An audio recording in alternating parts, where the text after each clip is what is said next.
Hello and welcome back to the Book, Business, and Brand Building Summit. I'm your host, Jesse Krieger, and for these 10 days, we've got some special guests, some live broadcasts, all focused around how can you really use your book to leverage and build your business and brand. Let me go mute myself there. And today, I am joined by a very special guest, something of a cult hero among authors, if you will, the author of over 60 books, the founder of Authority.pub and the Authority Self-Publishing Podcast, also the co-author on the hit book, The Miracle Morning for Writers, who co-wrote with one of our other guests, Honoré Corder and Hal Elrod. With no further ado, I would like to introduce Steve Scott, also known as SJ Scott. Steve, how are you doing? Pretty good. Hi, guys. Thanks for checking out this interview. No, I'm doing pretty good. It is the end of the day here, so I'm ready to hopefully drop some good knowledge for everyone attending this live summit. Absolutely, and I appreciate you making the time. And you know, it's always a fascinating thing coordinating with dozens of people from all around the world to lock down the time to actually be live and have a live interview. And I think people so far in the summit are appreciating the fact that there's this live interactive experience they can take part in, and it's certainly the environment I'm trying to create. So thanks for that. And yeah, go ahead. I was just I was looking at the summit page. It is kind of cool how you did some pre-recorded interviews and also some live stuff. So I think that's just an awesome move, having a mix of the two. Yeah, and I try to also give a theme to each of the days. And you know, and when I see what you've done and what you've worked on, Steve, I really think of you as sort of like an author's author. And what I mean by that is, you know, one of the overarching themes of this summit is how to use your book to really build out different channels of your business, gain exposure for your person as a personal brand. And in so doing, I think a lot of the people, a lot of the presenters make the majority of their money through these other auxiliary channels, live events, masterminds, group coaching. But I know with over 60 books in the market, you know, my understanding from our chats before is that you're making a considerable income, if not the majority of your income, from book sales alone. And is that the case? Oh yeah, definitely. I would say for early on, it was almost 100% of my income. Now I'm just starting to get to the point after about 4 years where I'm starting to slowly diversify into other income streams like affiliate marketing, Google AdSense, and a few other things. But I would say for pretty much predominantly 2013, 2014, and all of 2015, book income was pretty much my sole source of income, and I was able to just completely rely on it. That's awesome. I mean, that's really good. And I think a lot of authors, aspiring authors that are watching that, you know, take that to heart. It is possible to make a decent, if not considerable, income from book sales alone if you go about it strategically. And that's a lot of what we're going to be covering here today. But before we do, you know, I was doing a little bit of pre-interview research and I pulled up this cool stat. You are currently, as we talk right now, Steve, the #2 most popular author for business and investing books on all of Amazon, all of nice. Them. Perhaps driven largely in part by The Miracle Morning for Writers. And I know that was a collaboration between you and Honoré and Hal Elrod. I mean, how does it feel to be sitting on top of the most influential business authors on Amazon? I wish I was #1. All joking aside, no, it is pretty awesome. It's also a bit surreal that the times where I've actually been #1 or #2, I look at the people that, or at least on the Kindle platform, #1. I don't think it's for the physical books, but seeing my name above individuals like Robert Kiyosaki, David Allen, like people that I feel that are like just create these incredible books, and seeing me rank above them, I'm like, oh, that feels kind of weird, but it is just it's a great feeling, and I really am a firm believer that it is achievable if you're willing to almost treat books like your own individual platform. And I know that kind of runs a bit counterintuitive to what everyone else talks in the summit, but I feel if you actually put the effort and treat individual books like you're just continuously published content, you actually can do the same thing. You have to kind of focus and build a habit. Yeah, totally. And I think maybe a good jumping off point, as The Miracle Morning for Writers is pretty recent, pretty current and fresh. And I was just checking out on Authority.pub, on your blog and podcast site, that you said that it's one of your most successful books yet. So, you know, maybe you could talk a little bit about the process of collaborating with Hal Elron and Honore, and in so doing, give everybody an idea for for what it's like to collaborate with other authors and to be a part of a series, and of course now a very successful one with a lot of name recognition. And how did that book come together, and what's that experience like in terms of collaborating with other authors and being a part of a series? Yeah, it's definitely been awesome. And one of the reasons that really attracted me to Hal's kind of overall brand is not only did he write a really good book, The Miracle Morning, his original book, but also like the idea that he had a solid framework that you could leverage into other types of audiences. How we actually got together is just I've talked to Honore a number of times, and she actually connected me with Hal, and she's actually Hal's project manager for these series of books. But it's been really an awesome experience, because through this book I was able to tap into his audience, kind of reach people I probably couldn't reach before with just my books. And these are really kind of rabid readers. They just really embrace the whole idea of the Miracle Morning, and just from there we can kind of take, what do you do with the Miracle Morning? What do you do afterwards? If you're a writer, if you're interested in creating content on a regular basis, kind of what do you do after that one solid hour after the Miracle Morning? So I would say it's just been a great experience. Honore is, as I'm sure you've seen with the interview that you did, she's been great to work with. She definitely cracked the whip on me, got my butt in line. I tend to not work with deadlines on my own, but having these actual hard, fast deadlines, she was able to really kind of take the ball and help kind of coordinate what Hal was doing, what I was doing, what all the other team members were doing. Yeah, I actually did that interview with Honore already, and so we got a little bit of her perspective on being sort of the producer for that series with Hal. So I think it's great to get another perspective, as you're the co-author with him, and of course have a wealth of experience writing to contribute to the Miracle Morning for writers.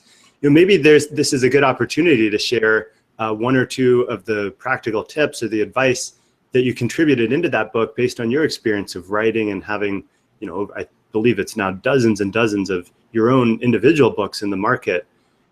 How did you bring all of that experience to bear into your advice for writers as part of their Miracle Morning?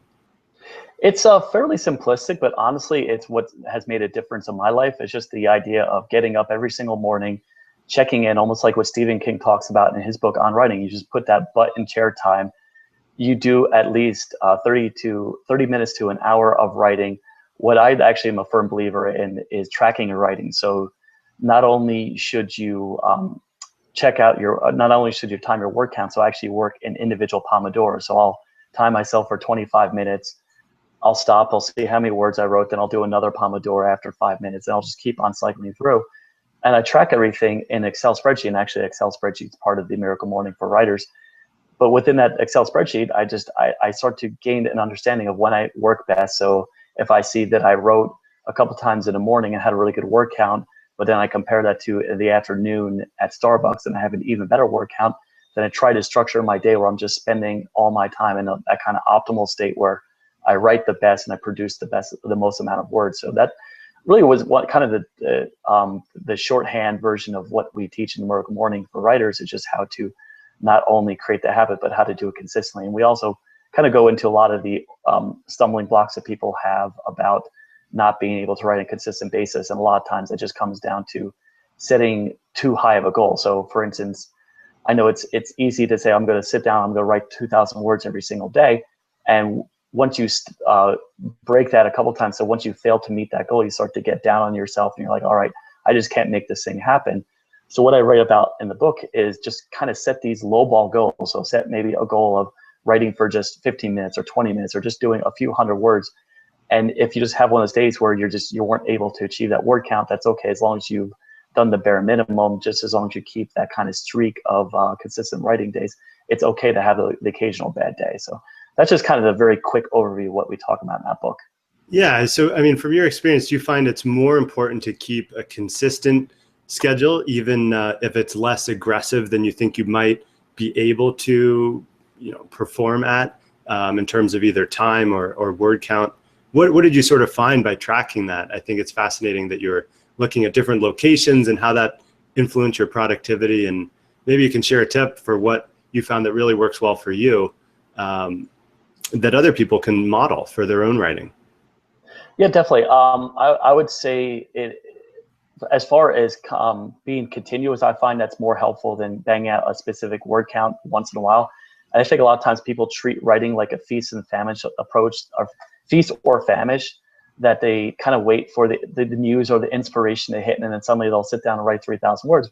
The reality of that is a lot of times you just don't have days where you feel like writing, and you have to find ways to kind of force yourself to write even on those days where you're just not up for it. Now, as far as tips, honestly, I know I mentioned it before, but really just timing and writing, running a clock. And I don't really, I can never, I download this awesome app and I can never find the name of the app. It's one of these weird apps, but if you could find any sort of app that actually displays a countdown timer, and it's not one of those apps where your phone shuts down and you can't see the timer, actually, it's running on your phone the whole time. You actually have just a ticking countdown on your desktop computer or your laptop computer, or you could just install a program on your computer as well. But just having that kind of ticking timer that just forces you to resist the temptation to jump on Facebook or to look at everything else. Now, the key of the Pomodors is the fact that you're just forcing yourself to be completely regimented for that period of time.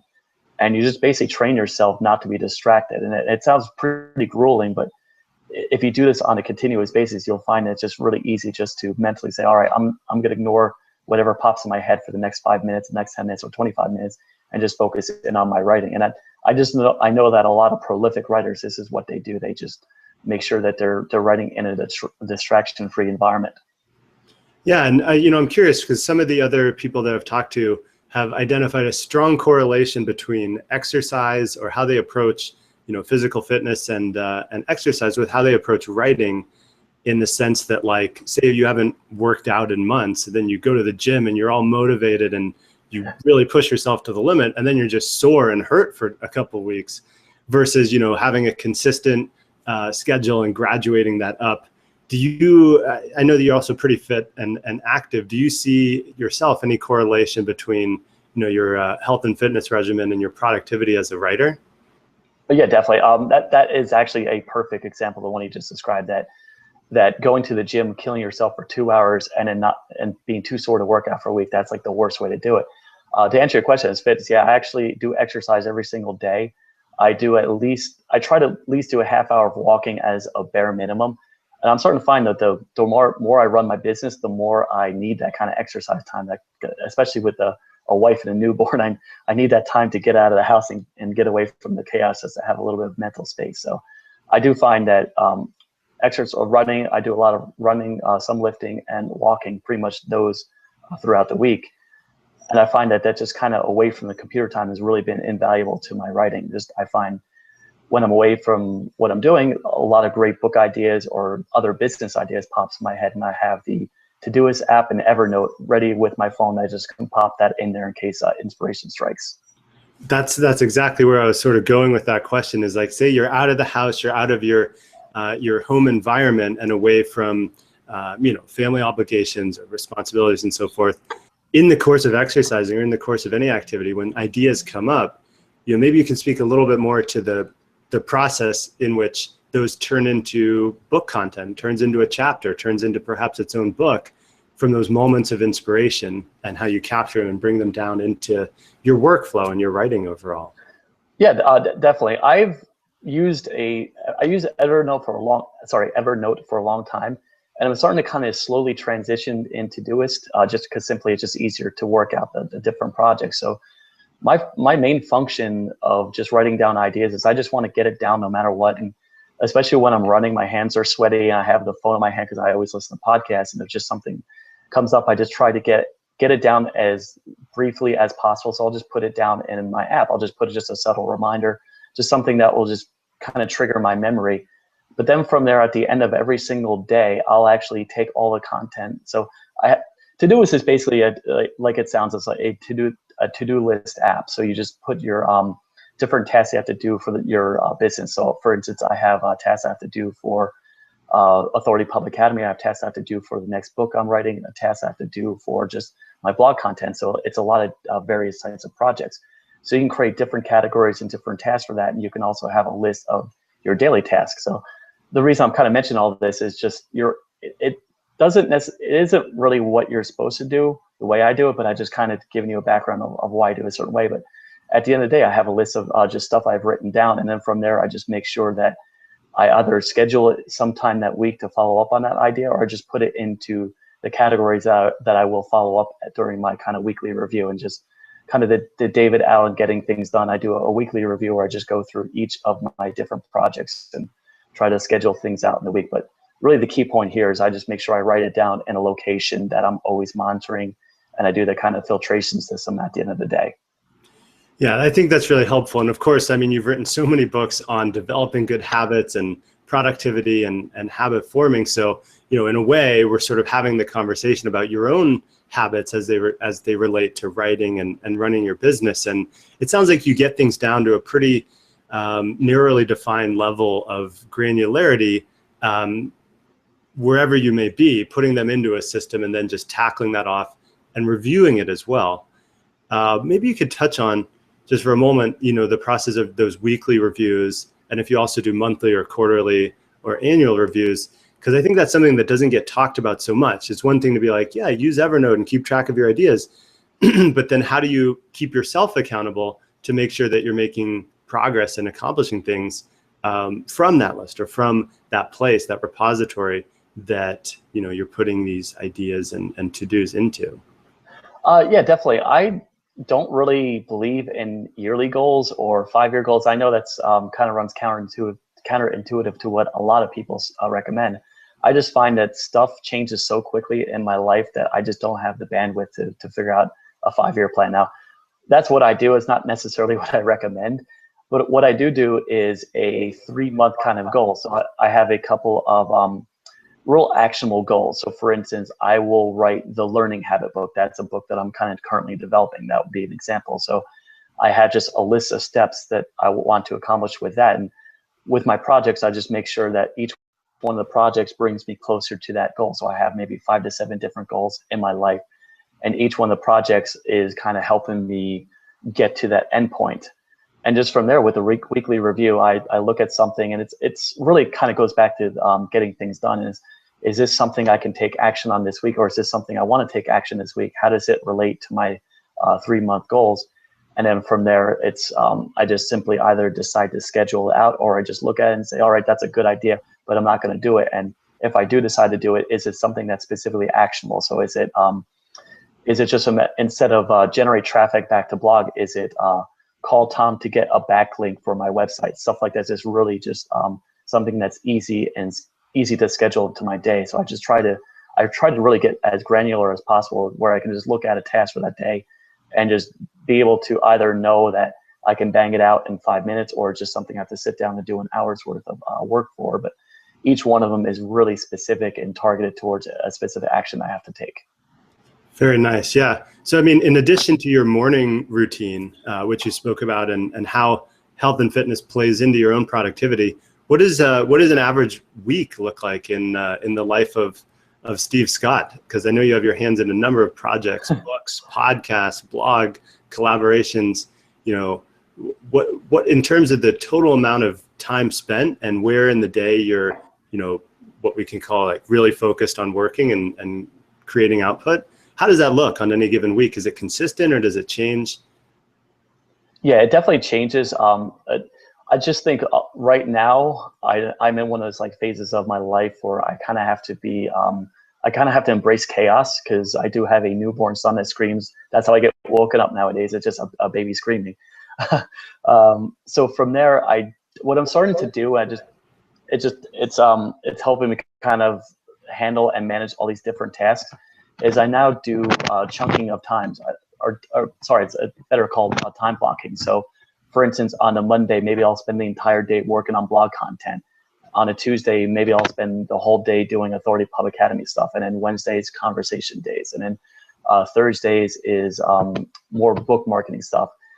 But kind of on top of those specific tasks, I also do try to keep the regular habits. So I do try to keep an hour a day of writing. So in the background of no matter what my target is for that day, I do try to set aside a time for where I'm doing at least 1 hour of writing, because I think that habit's important for my long-term success. So I just find that with all these random projects, it's hard to kind of put them all in my mind on a given day without feeling like my head's going to explode. So I just find it's better just to focus on different businesses on different days. Overall, kind of the one strategy, let me pull up the name of this. This is yet another app that I find has just really been invaluable to me. Sorry, I'm the guy who's actually doing an interview looking at his phone. This is awful. It's good. I know people want to hear this. There's an app called A Time Logger 2. And I guess after the interview, if you need like a link to it, I just found it on the App Store. But basically what this does is whenever you start a task, you can actually set the timer to record how much you're working on tasks. So just for instance, at the start of this conversation, I started the kind of, I failed to do that, shoot.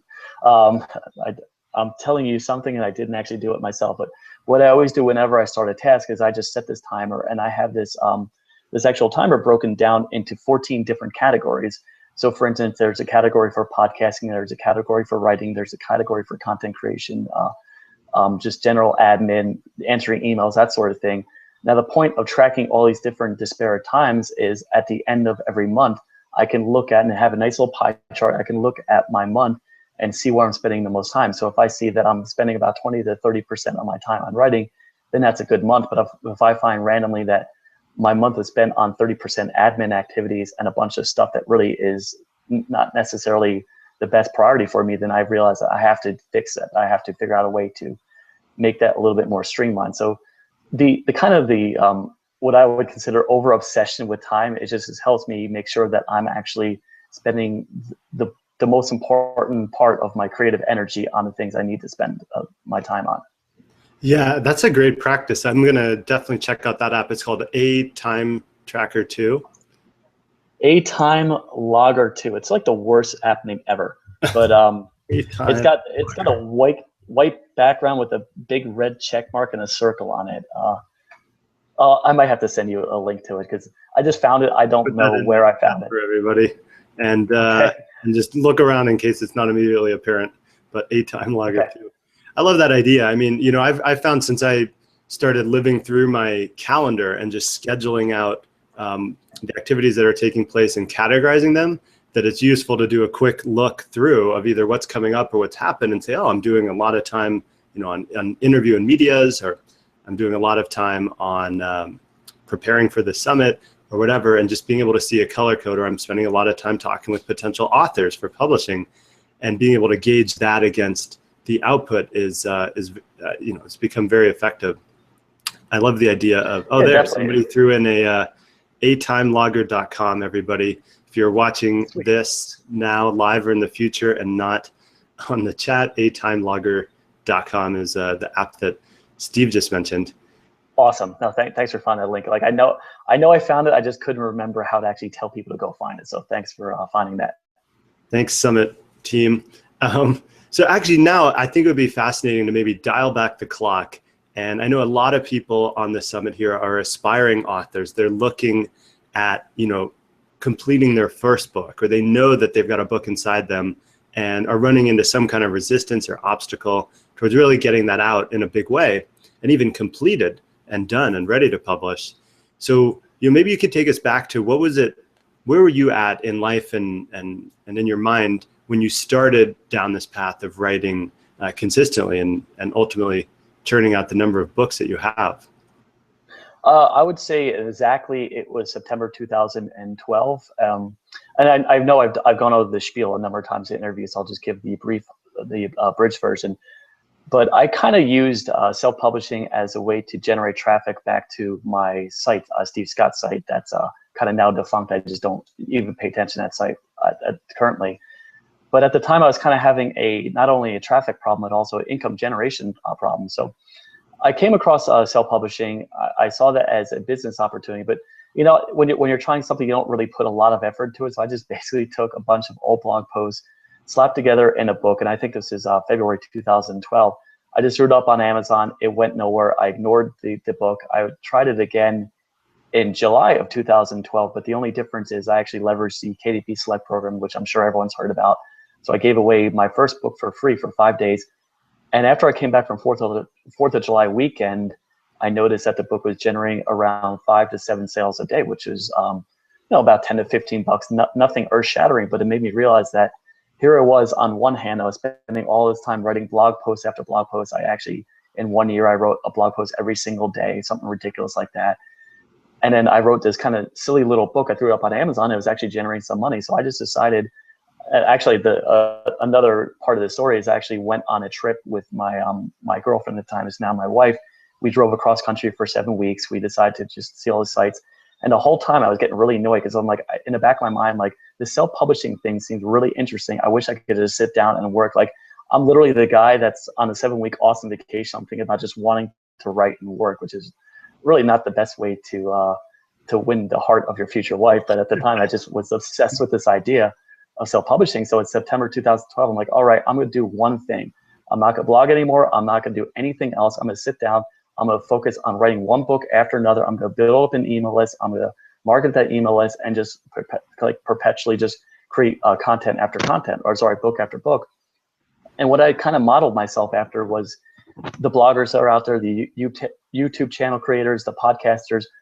The best out there are ones who just consistently focus on creating content one after another, and they just build up an audience through that one particular channel. And that's what I was just basically trying to do with self-publishing. It's just use the whole Amazon platform to not only build up my email list, but to consistently just write one book after another and just build on that. And just every time I came out with a new book, I would have something else to sell to that particular audience. Yeah, it's perfect. I mean, it really speaks to the title that we had for this talk, which is using books to build your platform. Yeah. And I'd love to hear from that initial conception, and once you got home from vacation and actually allocated some time to focus and start working on it, to the point where you had a few books out, was there a shift, or was there a moment in time where you're like, okay, this is definitely the avenue that I want to pursue, and I can see how to even optimize and improve the way that you were approaching creating the books and which topics to write on and putting them out there, where you could see it maybe even like Tetris starting to build up that foundation of your platform with all the different books that you've worked on?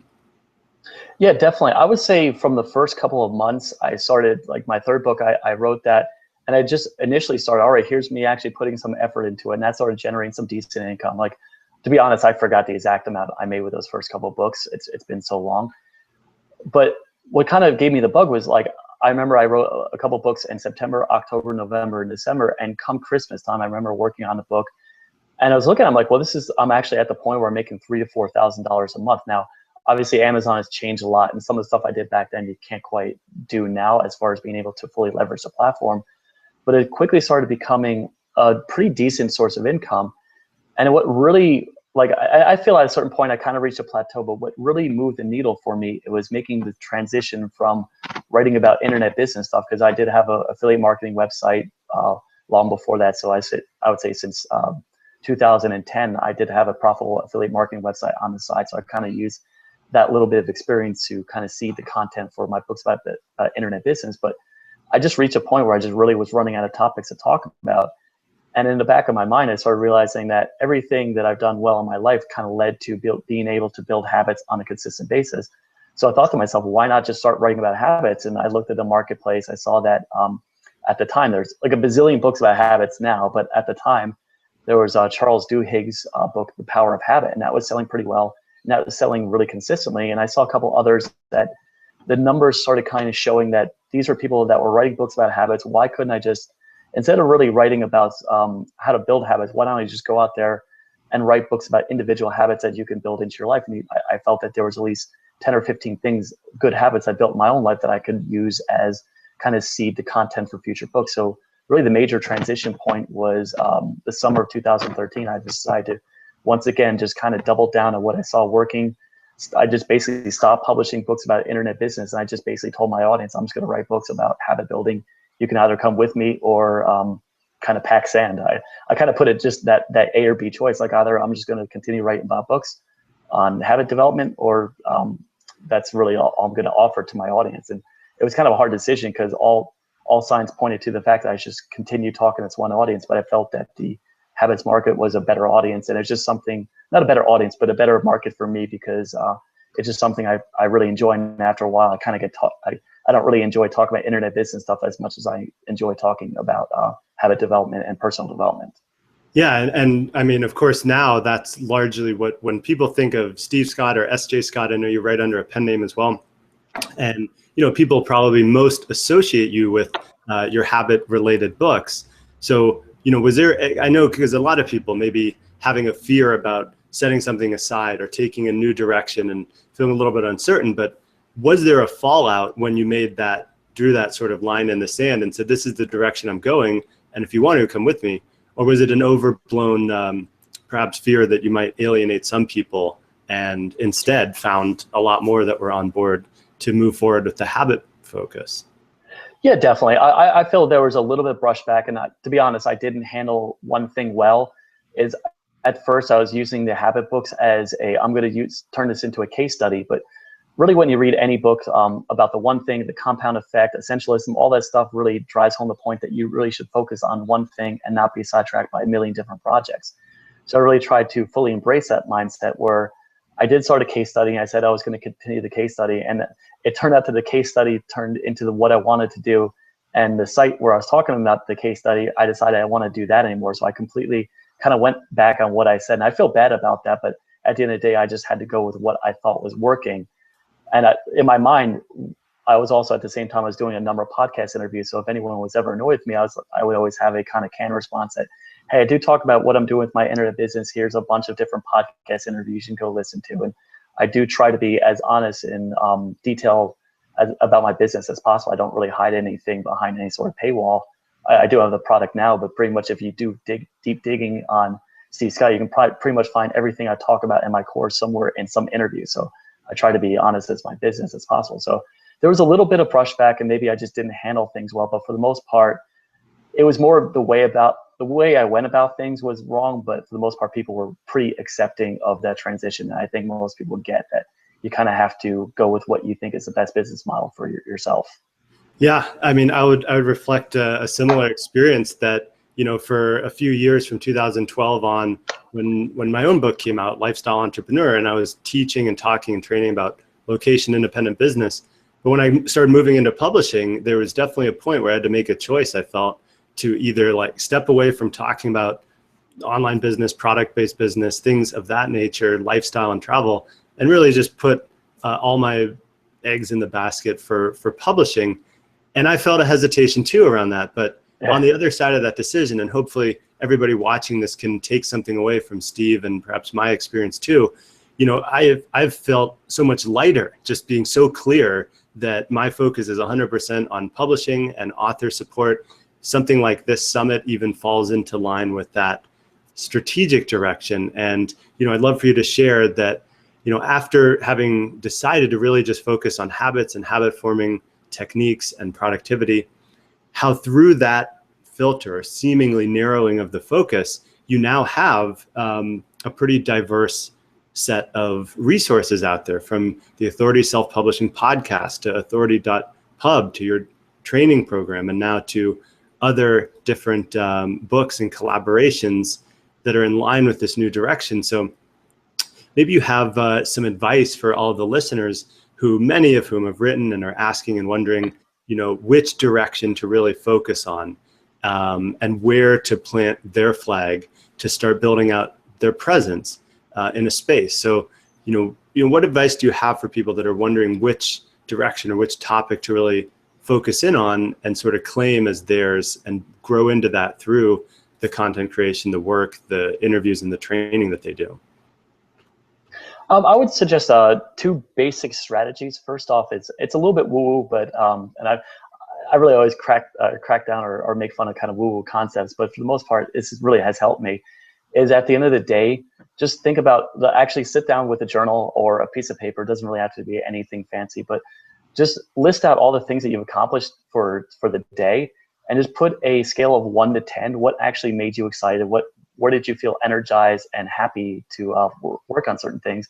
And if you find yourself you're doing a bunch of things where you're writing down a 2 or a 3 or a 4, then maybe that's not the direction you should go to. But let's just say that randomly, because I'm trying to work on this aspect of my business, just say randomly that the time that you spent working on Pinterest traffic for your website, some almost cast off thought that you only spent 30 minutes, but you're really enjoying the process, you're learning lots, and you rate that as a 10. And every single night that you do this simple exercise, that you're starting to find that, all right, you see a consistent theme that there's certain activities that are really that you're starting to join. Maybe that should be the gut feeling, that should be a direction that you should head into. Now, another important aspect of this is you should also be very mindful of your kind of 80-20 rule. So what are the activities that really seem to be generating traffic or revenue for your business? And for me, I'm always really conscious of, and that's why I'm so this crazy psychotic about writing down how much time I spend on different activities. If I could look at the end of every month and see that I spent maybe 10 hours on this one activity, but it generated about 30% of my business, then maybe that's the direction I should start heading into. And once I made the transition from writing about internet business into habit development, I noticed that my 80-20 was really just sitting down, writing one book after another. And even more granular than that is being really focused on trying to find a good hook behind the book and trying to find a really catching title. And that the best example of that is a book that I wrote called Habit Stacking. I spent a decent amount of time trying to find the clever hook for that and a clever subtitle. And that book, I would say at this point, that's generated around 60 or 70% of my overall income from Amazon is just from that one book. So I would say the 80-20 rule is one of the most important things you should be conscious of when it comes to your business. Even if you're not in self-publishing, no matter what you're trying to do online, you should always think about what are the activities that are really moving the needle with my business. I think that's really, I mean, thanks for sharing that. That's like a pretty impressive statistic that amidst all the different books that you have, you know, yeah. Is it really the case that it's about 20% of those books are pulling 80% of the revenue and the sales in? Yes, definitely. I actually, again, going into my inner psychoticness, I actually sat down and charted out every single book in the United States for I just found I had to do it in the United States because I was just trying to find percentages, not total revenue, but actually tracked on a month-by-month basis how much all my books have earned. And I've done this since the start of my business. And really, if I look at my books, it's out of the 30 or 40 that I published. This is just strictly English language about habit development that I published in the US market. I find that out of the 30 or 40, there's about maybe 4 or 5 that really moved the needle. And out of that 4 or 5, it was just that one book. So it's almost like the 80-20 of the 80-20 that I know Perry Marshall talks about in his book, The 80-20 of Sales and Marketing. Actually, I can thank Chandler, who I know is going to be a guest on that summit as well. He actually turned me on to that book, but that's just a great book of kind of really helping you drill down into what is truly helping your business. Absolutely. And if anybody's unfamiliar with that concept, the 80-20 rule, also called the Pareto Principle, simply that 20% of your efforts will be responsible for 80% of your output. And it's interesting that that relationship holds up in many aspects of life and business. So, you know, if that's the first time you're hearing about it, I remember when I heard that, it definitely made an impact on how I spent my time and focused. Mind blown. Totally mind blown. And it's like the inverse can be true, right? We can spend 80% of our time and only generate 20% of our total results. And I think it's a testament to, you know, your success that you've been really, as you said, semi-psychotic in managing and tracking what is working and what's not, and then reallocating your energies and time accordingly. Anything else to say on that may be useful? I know as soon as I say no, something will pop in my mind. So I say no for now with an asterisk. I'm sure something else will pop in my mind later on. Definitely circle back on that.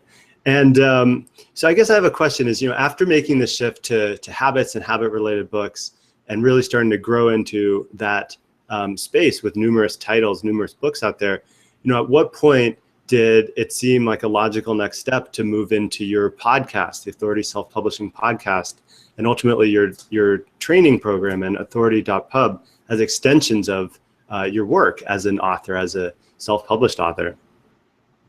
I actually have two answers to that, because I did try I would say it was January of last year. So January 2015, I tried to do it solo. So I had a podcast called The Self-Publishing Questions. And I tried to give a lot of effort into that, but it got to the point it was impossible to balance that and also write books and kind of run my business. So I started that and I completely stopped it after a couple months. And I found I just didn't have the bandwidth to do all of it. And it wasn't until the summer of this past summer was talking to Barry Davenport and her partner, Ron Clendenin. I worked with them on a couple previous books. I kind of knew them. We worked together on a couple of books. We had a pretty good relationship.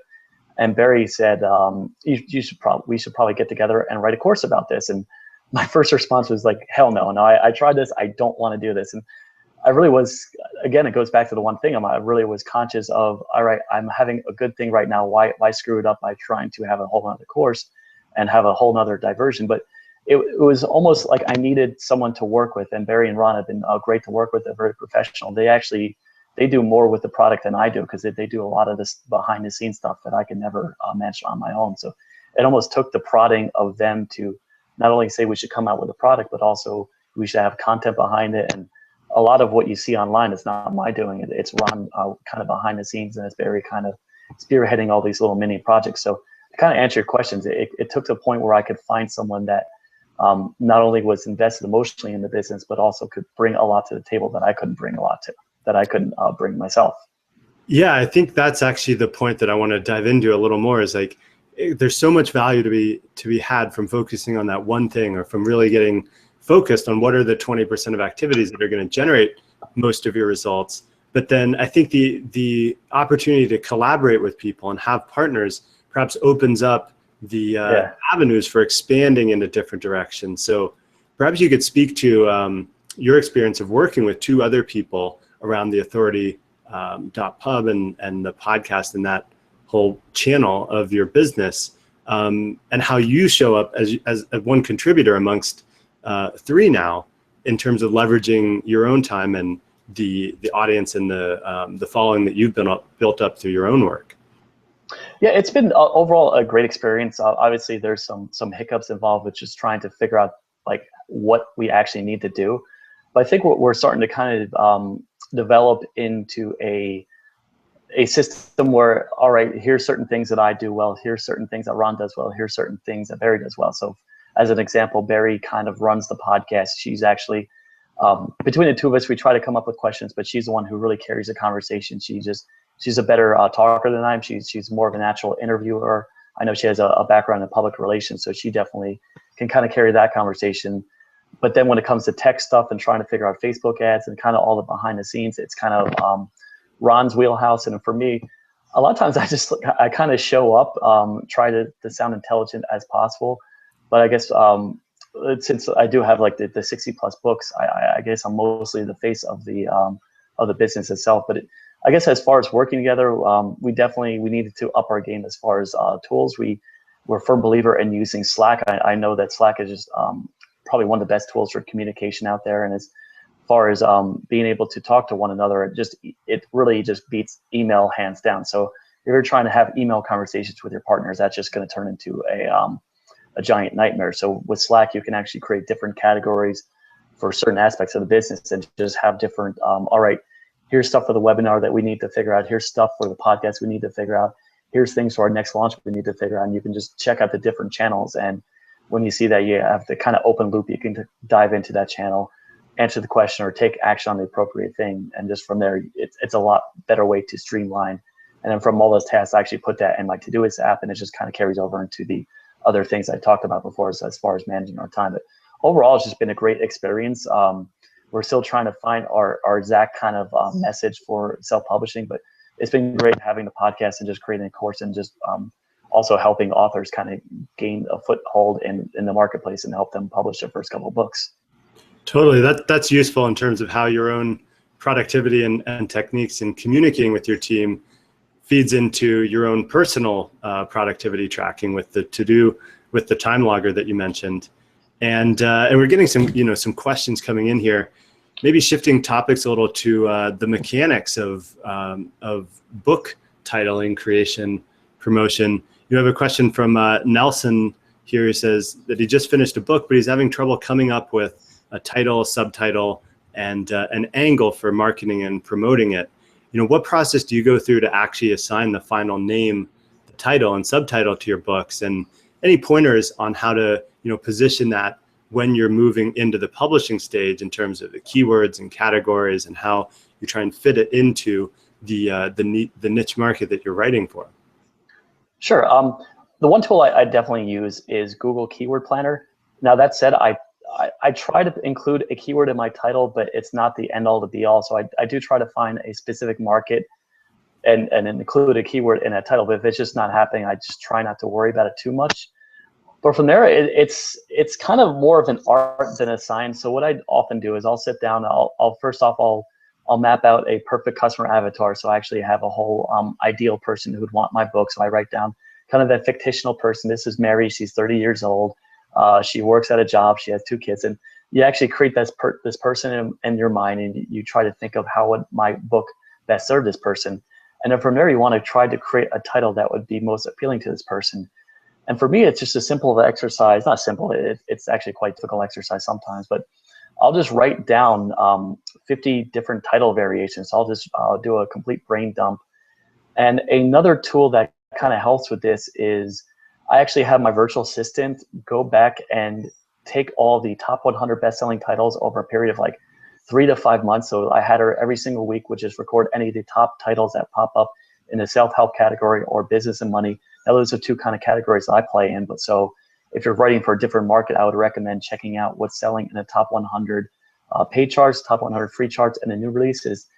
And what you start to do, if you actually create a habit out of this, you look at this on a daily basis. And if you have the time, try to put this in some sort of swipe file. And at the end of the day, if you do this on a consistent basis, you'll have a pretty massive booklet where you can just look at winning book titles from the past and just try to use that as a prompt to write another book title, to kind of write your own version. So to put this as an example, I know the words mastery have been used a lot in book titles, and it's no coincidence that one of my books is called Evernote Mastery, and I actually have a couple of other books coming out with the word mastery in it, because something mastery is just a great book title. It's short and punchy, and it really draws people's attention. So those are a couple tools. Another tool that really helps me figure out a good copywriting angle of a tool is something called Co-Scheduler. I actually, if the audience out there can do a little bit of a Google foo and find it, but I think it's the Co-Schedule Headline Analyzer tool. And if you just type that into Google, I'm sure the URL will pop up. But that's just a simple tool that I'll just type in a book title in, and it kind of can give me a little bit of feedback on if it uses strong emotional words, powerful words. And yet another tool that actually just popped in my head is you want to type in the words, power words, into Google. I can't say the word Google. Into Google, type in the word power words. And what you'll do is you'll see a number of search results where I think there's a couple of different websites that have a downloadable PDF where you can grab like 500 to 700 different power words. Again, you want to print this out. You want to put this in your swipe file. And you want to start to use those emotional words in the copy of your title. Now, another good tool that I like to use is called PickFu. That's PICKFU.com. And you simply could just do 2 title variations. So after you drill down, after you get your 30 to 50 different title variations, try to spend a lot of time drilling down and try to come up with about 2 to 3 winning titles. And what you want to do is you want to run a PickFu campaign.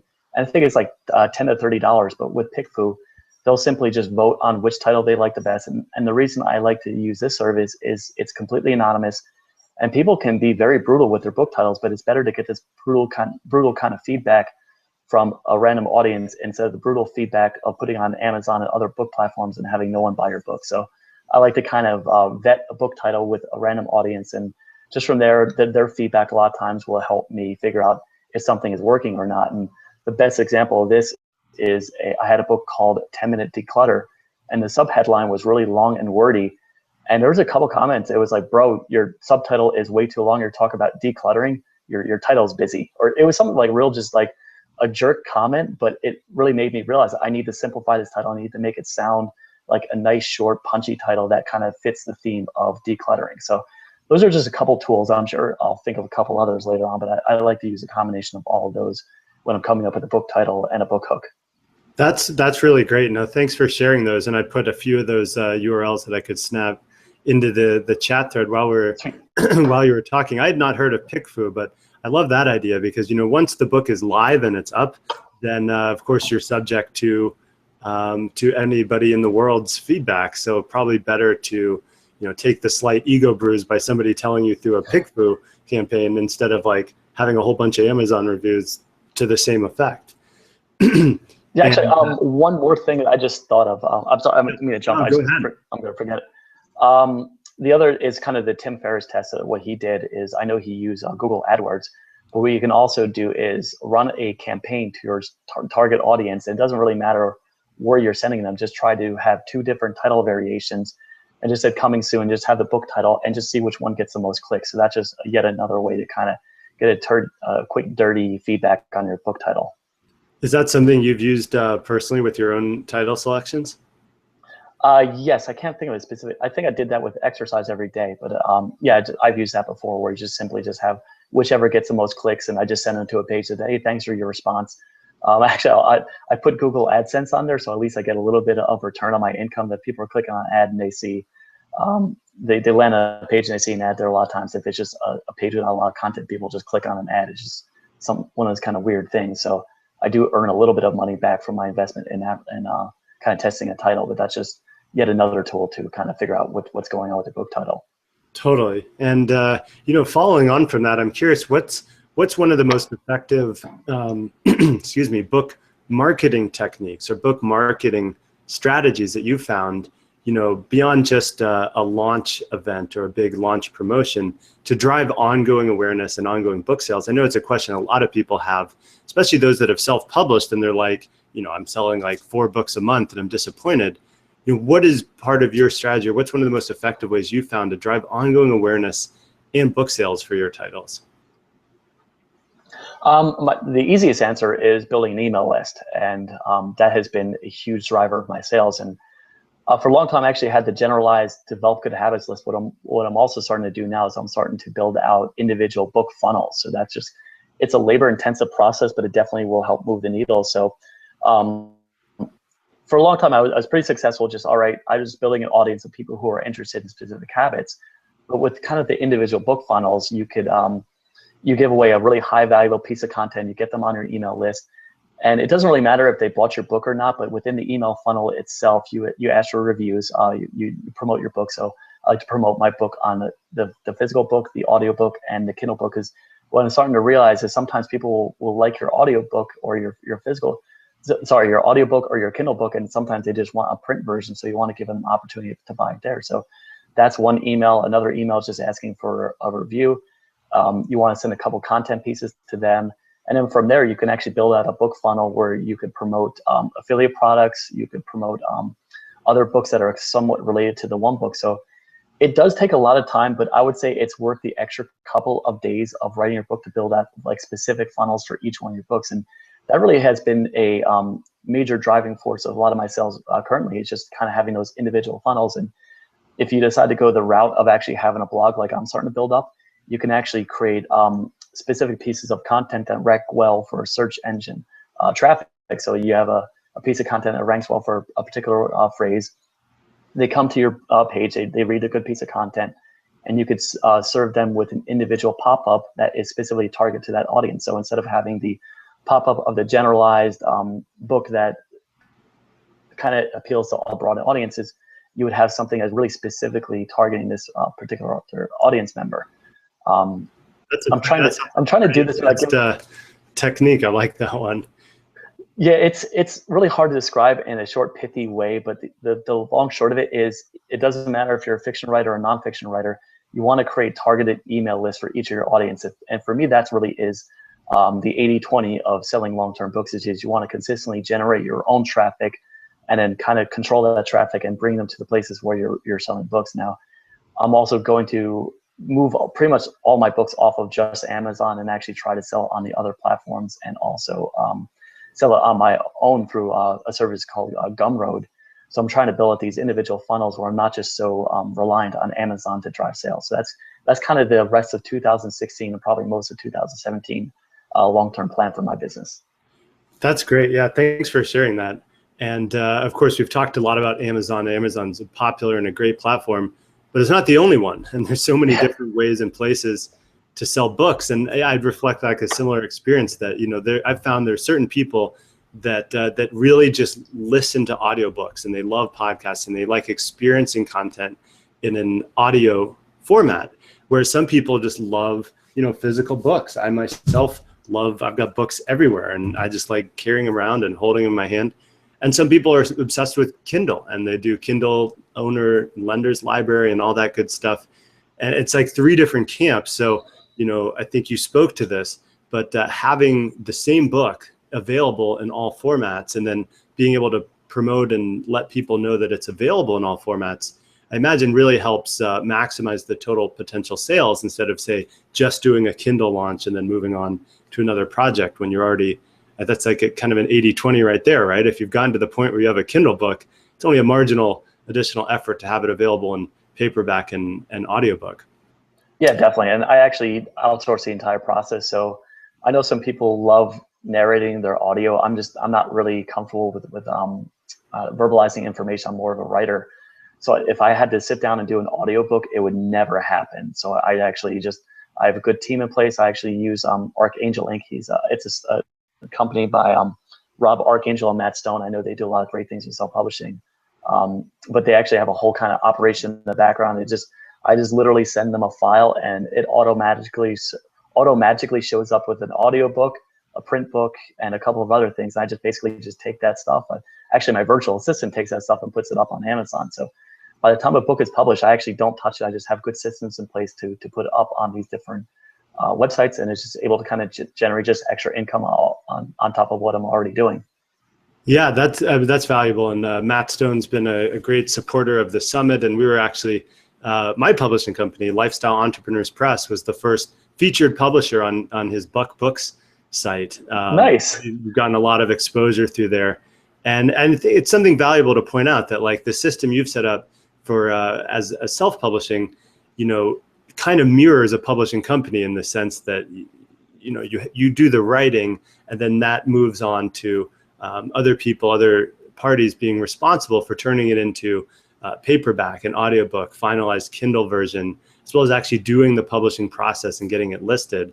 And I think that's really valuable because as authors, especially authors evaluating self-publishing, I see a lot of people get stuck on what all is involved on the technical and formatting side of things, which is such a diversion away from the actual writing and embodiment of the message of the content that you're sharing. So I advise people to either find an assistant or a system that works for you, or explore a relationship with a hybrid publisher like myself, at the risk of sounding self-serving, where you can just focus on being an author and have a whole team that makes it look great, gets it formatted and available wherever books are sold. And I want to feed back to you, Steve, that Nelson says here, thank you. That reply is awesome. Steve Scott just gave me a treasure trove of information. So people are definitely feeling this here. And as we start to bring this to a close, I really appreciate you taking the time, and I know you have a lot of stuff going on in your world, for coming here and being live on the Book Business and Brand Building Summit. Do you have any sort of parting words of advice or inspiration for authors that are a little bit closer to the beginning of their curve in terms of learning, writing, publishing, getting out there, to encourage them to see this through? And you're a living testament that it is possible. For everybody that wasn't here at the very beginning of the call, as we're live right now with Steve, he's the #2 most popular author on all of Amazon for business and investing books. And quite frankly, you could probably tip over to #1 by the time we're done here, if everybody goes out and grabs a copy or two of some of S.J. Scott's books on Amazon. So maybe you can take us home with some final words of advice or inspiration for the author and entrepreneurs here on the Summit.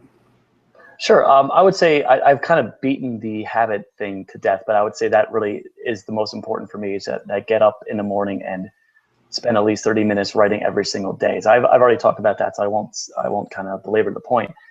But what I would say is I kind of became popular early on with self-publishing, where I would write one book after another.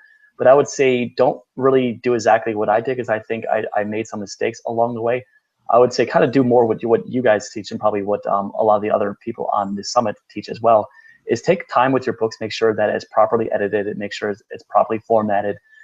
There's a good overall presentation, because that's how you kind of separate yourself from the people that just rush the project. But then from there, you want to take time to actually think of what you're going to do once you have people checking out this book. So I would recommend creating a specialized lead magnet in the front of the book. It could be just simply, here are 187 resources related to this topic. It's just something that really catches the eye. Or you could even give away the audiobook version. I know Chandler does that with some of his books. Just give out something that's really high value and get them on an email list, and start to serve your email list with not only great content, but other things else that's kind of relates to that particular topic, and try to actually increase the average money that you make per reader. And I think that was just a major mistake that I made early on. I was just so rushed with trying to put these books in the market that a lot of times right now I'm at the point where I have so many different books that a lot of times someone that's interested in decluttering is going to have no interest in exercising or in productivity. So I have all these random books that they're sort of related to habits, but they don't have that perfect customer avatar in mind, where I think it's just better to actually spend a little bit of time, spend that extra week or two building out even just a mini funnel, and just start to have conversations with those folks. And then from there, if you know someone's interested in your particular market, I would just email that list and start to ask them, what else can I offer you? And just try to build out from there instead of just trying to just write one book after another. So I guess the point is I know that it's tempting to try to just rush things into the market, but it's just better to take a little bit of time and truly understand what your audience needs, and just structure your marketing around serving that particular audience. Yeah, that's really sound advice. And I know you gave some resources for doing that testing before hitting the publish button, testing out your book title, doing some research on the keywords that people are looking for around the topics that you're writing about, and ultimately coming to the point where you have the most professional presentation possible by the time it actually hits the bookshelves, virtual and possibly even physical. So I would like to give you a big thank you on behalf of everybody here on the Book Business and Brand Building Summit, and appreciate you coming on and sharing your experience and your knowledge with everybody. And maybe you can just share where everybody can go to find out more about you, come further into your world, and continue to learn from you. And then we will we'll take it home. Sure. I would say 2 resources. So I just released a book called The Miracle Morning for Writers. So it would be awesome if you check that out. If you just simply go to authority.pub/miracle, that just automatically redirects to Amazon. And actually, let me drop another cool tool. There's a website called Genius, GENI.US. If you just type in Genius links into the search engines, you could find us as well. But that's a kind of nifty little tool where you can create a automatic redirect on Amazon. So if someone wants to check out your book in Germany, that they can click on that link and they go automatically to the Amazon store. Or if they're checking out the book in the United Kingdom, they click that link and it's automatically brought to the UK store in Amazon, or the Amazon store in the United Kingdom. Oh, that's so useful. I run into that problem all the time. Oh, and it's actually even sweeter than that is if you take the time to sign up for each of the individual Amazon Associates programs in the individual countries. So again, United Kingdom, Germany. I don't think they have one for Australia, but Canada and a few others. You can actually earn affiliate commissions as well for just simply redirecting people. So anyway, the long story short, just go to authority.pub/miracle. At least you can check out the Genius links in action. That would be the first place to go. And I do have a podcast that's Authority Self-Publishing. So just you can check that out in Stitcher and iTunes, and you can find the content for that podcast. And we have a couple other blog posts as well. Just go to authority.pub. So yeah, that's really it. Awesome. I'm just sharing all of that into the chat in real time. So everybody, please do support Steve, just as he's supported all of you with his time and his experience here. Grab a copy of The Miracle Morning for Writers. Check out authority.pub. Listen to his podcast. The man is a veritable treasure trove of information on publishing and self-publishing and books in general, as well as productivity and habits. So a big thank you one more time, Steve, and thank you everybody for joining us here. This video will be available for the next 72 hours for your viewing pleasure, and you can of course get a VIP Author Success Pass and have lifetime access to all of the interviews, which is up to about 25 plus now, as well as over $1,200 of bonuses that we've put together, and a growing community of like-minded authors and entrepreneurs. And so with that, I'll let Steve say one final goodbye. All right, bye guys. No, thanks for spending, I guess it's evening if you're in the United Kingdom. It's evening here in New Jersey, and it's early or mid-afternoon over in the West Coast. But thank you for spending your late afternoon, evening, or even the morning if you're in Australia. So thanks for spending time with me kind of blab on. Awesome. Thanks again, Steve. Thank you, everybody, and we'll see you on a future interview. Take care and bye for now.